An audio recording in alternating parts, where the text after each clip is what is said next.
Hi అండి. Welcome back to our channel. అందరూ ఎలా ఉన్నారు? నేనైతే చాలా బాగున్నానండి. మీరందరూ కూడా బాగుండాలని మనస్ఫూర్తిగా కోరుకుంటున్నాను.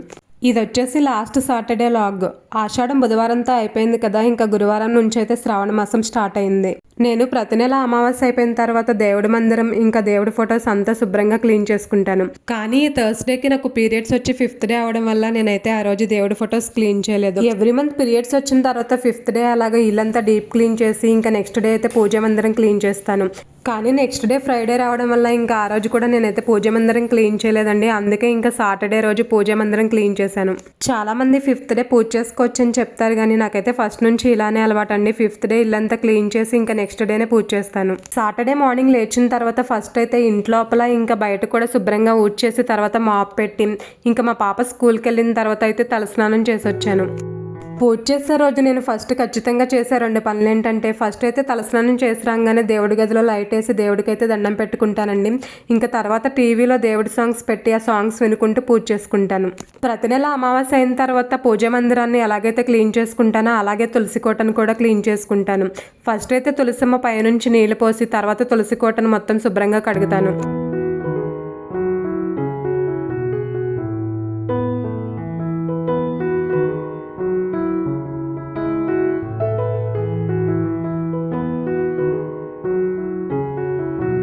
తులసి కోట అంతా శుభ్రంగా కడిగిన తర్వాత కడిగినప్పుడు వాటర్ అంతా కింద పోయాయి కదా, ఆ వాటర్ని అంతా క్లాత్తో తుడిచేసి తర్వాత తులసమ్మ దగ్గర అయితే ముగ్గు పెట్టాను. గుమ్మం ముందు మాత్రం స్నానం చేయకముందే ఇల్లు మాపు పెట్టినప్పుడే ముగ్గు పెట్టేశానండి. ఇంకా తులసమ్మ దగ్గర మాత్రం స్నానం చేసిన తర్వాతే ముగ్గేస్తాను. కొంతమంది తులసమ్మ దగ్గర స్నానం చేయకుండానే ముగ్గేస్తుంటారు కదా, కానీ మనం తులసమ్మని దైవంగా భావిస్తాం కాబట్టి స్నానం చేయకుండా ముగ్గేయకూడదని చెప్పి నేనైతే స్నానం చేసిన తర్వాతే వేస్తాను. మీలో ఎవరైనా తులసి కోటని ఇంటి ముందు పెట్టుకున్నట్లయితే మార్నింగ్ 8 తర్వాత ఎండ వస్తుంది కదా, అప్పుడు తులసమ్మ నీడ కొంచెం ఇంటి ముందు పడుతూ ఉంటుంది. అలాంటప్పుడు మనం తులసమ్మ నీడని తొక్కకుండా జాగ్రత్తగా చూసుకుని నడవాలి. నేను ఇది నండూరి శ్రీనివాసరావు గారి వీడియోస్ లో చూశానండి. ఇంకా అప్పటి నుంచి తులసమ్మ నీడ ఎక్కడ పడుతుందని చెప్పి జాగ్రత్తగా చూస్తూ ఉంటాను. తులసి కోట ముందు ముగ్గు పెట్టిన తర్వాత ఇంకా తులసి కోటనైతే పసుపు కుంకుమలతో అలంకరిస్తున్నాను. నేను ఈ తులసి కోటని 2 years బ్యాక్ కార్తీక మాసంలో ఇంటికి తీసుకొచ్చుకున్నాను. ఈ తులసి కోటకి ముందు గోపురం లాగా దీపం పెట్టుకోవడానికి వస్తుందండి, కానీ అది మేము ఊరికెళ్ళినప్పుడు ఊడి పడిపోయింది. తులసి కోటకి కింద బ్లాక్ మార్క్ లా కనిపిస్తుంది కదా, అక్కడే గోపురం లాగా ఉండేది, అందులోనే దీపం పెట్టేదాన్ని. ఒక్కొక్కసారి గాలి బాగా వస్తుంది కదా, అలా గాలి వచ్చినప్పుడు ఆ గోపురంలో పెట్టినా గానీ దీపం కొండెక్కేది. దీపం పెట్టినా గానీ బాగా గాలి వచ్చినప్పుడు కొండెక్కుతుంది కదా, మళ్ళీ అలా కొండెక్కినా కానీ మనకేమో చాలా బాధగా అనిపిస్తుంది. అందుకే నేనైతే ఇంకా దీపం పెట్టడం మానేసి తులసమ్మకు పువ్వు పెట్టి ఇంకా పసుపు కుంకుమ పెట్టి అగరత్తులు మాత్రం చూపిస్తాను. నాకైతే తులసి కోటని ఇలా పసుపు కుంకుమలతో అలంకరించడం చాలా ఇష్టం అండి. చూసారు కదా, ఇలా అలంకరించిన తర్వాత చూడడానికి ఎంత బాగుందో. తులసమ్మ దగ్గర క్లీన్ చేయడం అయిపోయిన తర్వాత నేనైతే ఇంకా లోపలికి వచ్చి ఇంకా పూజ మందిరంలో క్లీన్ చేద్దామని చెప్పి ఫస్ట్ అయితే పూజ మందిరంలో ఉన్న సామాన్లన్నీ తీసి బయట పెట్టాను.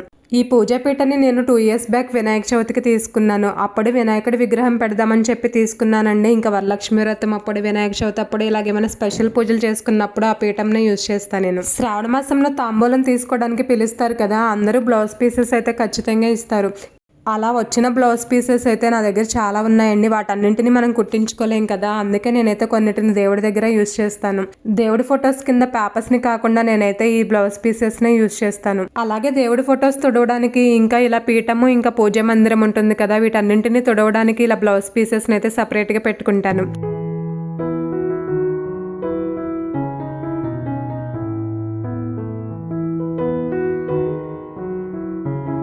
దేవుడి గదిలో ఉన్న సామానంతా ఫస్ట్ అయితే బయట పెట్టిన తర్వాత ఇలా పీటనంతా శుభ్రం చేసుకుని అది పూర్తిగా ఆరిన తర్వాత దేవుడి ఫొటోస్ అన్ని తీసుకొచ్చి ఆ పీట మీద పెడతాను.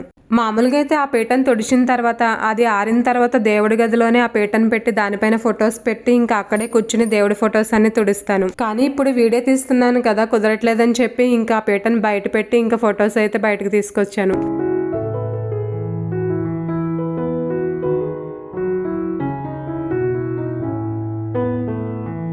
నా దగ్గర దేవుడి ఫొటోస్ ఎక్కువగా ఉండడం వల్ల, లేదంటే నేను స్లోగా చేయడం వల్ల కానీ నాకు ఇలాగ పూజారం డీప్ క్లీన్ చేసినప్పుడు ఖచ్చితంగా 2 hours అయితే పడుతుంది.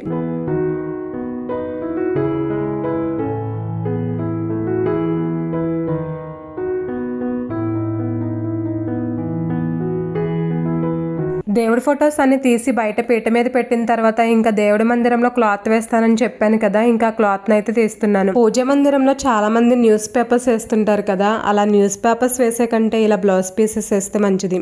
ఎప్పుడు ఒకటే బ్లౌజ్ పీస్ కాకుండా 4-5 బ్లౌజ్ పీసెస్ ని వాష్ చేసుకుని పక్కన ఉంచుకుంటాను. ఇలా ఒకటి తీసేసినప్పుడు ఆల్రెడీ వాష్ చేసినవి ఉంటాయి కదా, ఇంకా వాటిల్లో ఏదో ఒకటి వేయొచ్చు. పూజ మందిరాన్ని పక్కకు జరిపి ఇంకా పైన ఏమైనా బూజు ఉందేమోనని చూసానండి, కానీ పైన అయితే ఏం బూజు కనిపించలేదు. ఇంకా ఇలా కార్నర్స్ లో అక్కడక్కడ కొంచెం డస్ట్ అయితే కనిపిస్తే ఇంకా క్లాత్ తోనే తుడిచేశాను. లోపలంతా క్లీన్ చేసిన తర్వాత ఇంకా డోర్ని కూడా ఇలా మొత్తం తడి క్లాత్ తో తుడిచాను.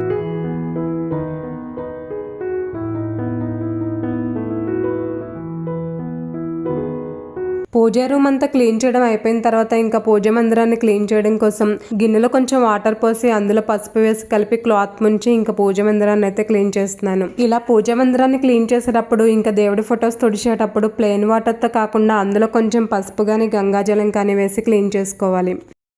మేము ఈ ఇంట్లోకి రాకముందు వేరే ఇంట్లో ఉన్నప్పుడు అక్కడ పూజ గది సపరేట్గా లేదని చెప్పి ఇలా పూజా మందిరం అయితే తీసుకున్నాము. పూజ గది సపరేట్గా లేని వాళ్ళు అయితే ఇలాంటి పూజా మందిరం తీసుకుంటే చాలా బాగుంటుందండి. చూసారు కదా చూడ్డానికి ఎంత బాగుంది ఈ పూజా మందిరం.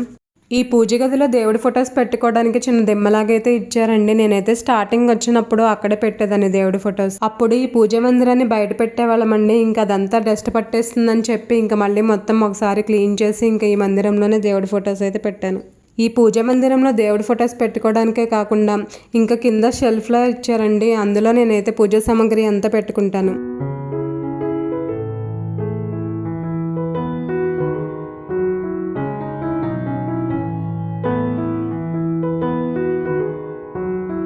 పూజ మందిరం క్లీన్ చేయడం అయిపోయిన తర్వాత ఇంకా ఫ్లోర్ అయితే మాప్ పెట్టాను.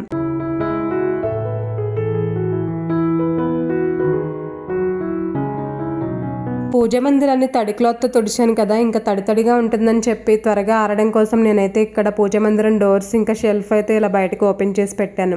దేవుడి గది ఇంకా పూజ మందిరం కూడా క్లీన్ చేయడం అయిపోయింది కదా, ఇంకా నేనైతే ఇక్కడ దేవుడి ఫొటోస్ అయితే క్లీన్ చేస్తున్నాను. దేవుడి ఫొటోస్ కి ముందు పెట్టిన బొట్లు ఉంటాయి కదా, ముందైతే అవన్నీ తడి క్లాత్తో తుడుస్తున్నాను. అవన్నీ తడి క్లాత్తో తుడిచిన తర్వాత మళ్ళీ వేరే క్లాత్ని తీసుకుని మళ్ళీ ఇంకోసారి తుడుస్తాను.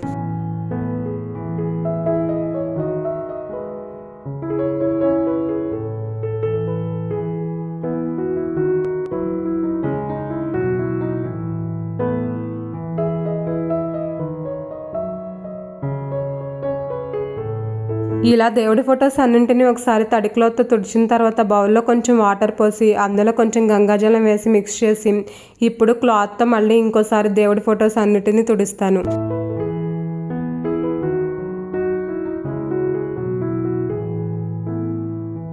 ఆల్రెడీ ఒకసారి తుడిచాను కదా, అందుకే ఒకసారి మాత్రమే ఇలా తడి క్లాత్తో తుడిచి ఇంకా తర్వాత మళ్ళీ తడి లేకుండా ఇలా పొడి క్లాత్తో తుడుచుకుంటాను. తడి క్లాత్తో తుడిచిన వెంటనే మనమైతే పొడి క్లాత్తో తుడవాలండి, అప్పుడే దేవుడి ఫొటోస్ పాడవకుండా ఉంటాయి. లేదంటే అంతా తడిగా ఉండి దేవుడి ఫొటోస్ పాడైపోతాయి. నా దగ్గర ఉన్న ఫొటోస్ అన్ని నా పూజ మందిరంలో అసలు సరిపోవట్లేదండి. ఇంకా ఒక ఫోటో వెనకాల ఒక ఫోటో అలా పెట్టాల్సి వస్తుంది. మన దగ్గర ఉన్న దేవుడి ఫొటోసే కాకుండా అప్పుడప్పుడు రిలేటివ్స్ అలాగే ఎక్కడికైనా టెంపుల్స్కి వెళ్ళినప్పుడు కూడా ఇస్తుంటారు కదా, ఇంకా అవి కూడా మందిరంలో పెట్టడం వల్ల ఫొటోస్కి ప్లేస్ అయితే సరిపోవట్లేదు. కానీ దేవుడి ఫొటోస్ని బయట ఉంచలేం కదా, అందుకనే ఇంకా అందులోనే ఎలాగోలా పెడుతున్నాను.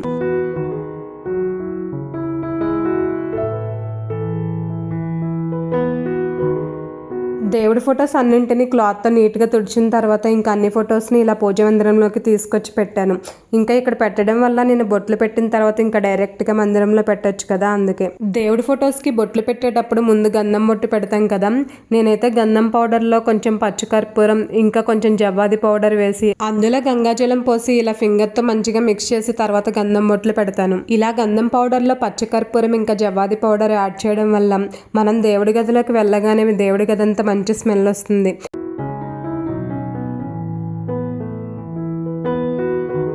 దేవుడి గది లోపలే కాకుండా మనం దేవుడి గది పక్క నుంచి వెళ్తున్నప్పుడు కూడా దేవుడి గదిలో నుంచి మంచి స్మెల్ అయితే వస్తుంది.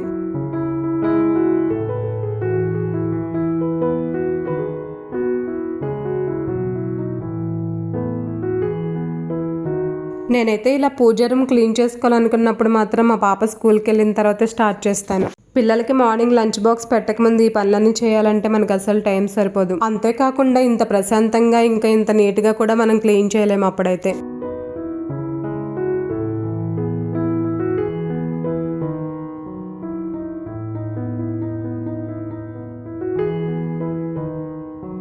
నేను ఇప్పుడు బాబాకి బొట్లు పెడుతున్నాను కదండి. ఈ విగ్రహం అయితే నేను షిరిడి వెళ్ళినప్పుడు తీసుకున్నాను. నాకైతే ఈ విగ్రహం భలే క్యూట్గా అనిపించిందండి. అందుకే ఆల్రెడీ నా దగ్గర బాబా విగ్రహం ఉన్నా కానీ మళ్ళీ ఈ విగ్రహాన్ని తీసుకున్నాను.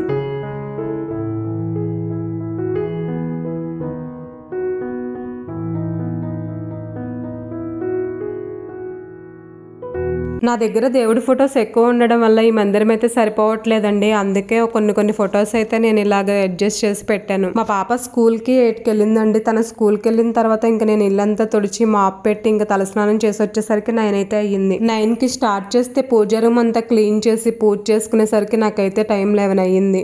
నార్మల్గా పూజ రూమ్ డీప్ క్లీన్ చేయాలంటేనే టైం పడుతుంది కదా, అందులోని వీడియో తీసుకుంటూ చేయాలంటే ఒక హాఫ్ అన్ అవర్ ఎక్స్ట్రానే పడుతుంది. గంధం కుంకుమ బొట్లు పెట్టిన తర్వాత దేవుడి ఫొటోస్ అన్ని పూజ మందిరం పెట్టిన తర్వాత నేనైతే గుమ్మానికి పసుపు రాసి ఇంకా కుంకుమ బొట్లు పెట్టాను.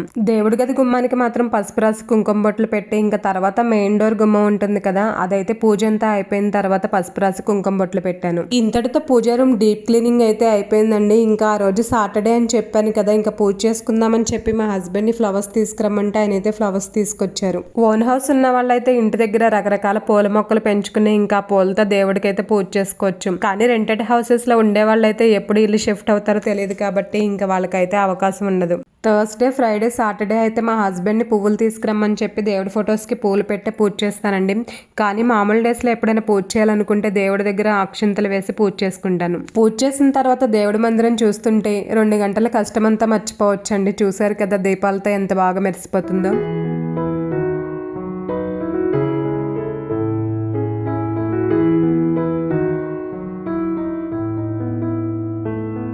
దేవుడి దగ్గర దీపారాధన చేయడం అయిపోయిన తర్వాత ఇంకా నేను బయట తులసమ్మ దగ్గరికి అయితే వచ్చాను. ముందైతే తులసి కోటని శుభ్రంగా కడిగి పసుపు కుంకుమలతో అలంకరించాను కదా, ఇంకా దేవుడి గదిలో పూజ చేసిన తర్వాత ఇంకా తులసమ్మ దగ్గర కూడా వచ్చి పూజ చేశాను. బయట గాలి బాగా వస్తుందని చెప్పి దీపం అయితే పెట్టలేదండి. కానీ తులసమ్మకి గంధం ఇంకా కుంకుమ బొట్లు పెట్టి తులసమ్మ దగ్గర పువ్వు కూడా పెట్టి ఇంకా ధూపం కూడా చూపించిన తర్వాత నైవేద్యం అయితే పెట్టాను.